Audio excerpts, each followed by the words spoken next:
Hello guys, welcome to my channel. In this video, I'm going to show you how to download and install F125 on PC using Xbox Game Pass. First, open the Xbox app on your computer. In the search box, type F125 and open the game page. If you have an active Game Pass subscription, you will see the install button. Click on Install.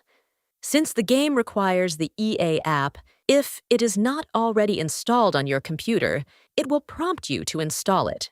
Simply click Install EA app and follow the on-screen instructions. Once the EA app installation is complete, it should open automatically and start preparing the game installation.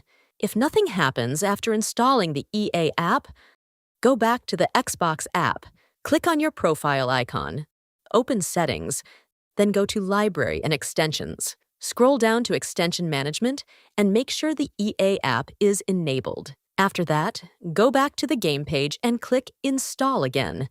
The EA app should launch and start the installation. Before downloading, you can choose the installation drive location and language, then click Next and select Download. The game will now start downloading and installing on your PC.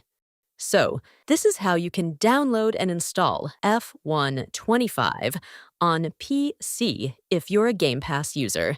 That's all for this video. Thank you for watching, and please like the video and subscribe to the channel.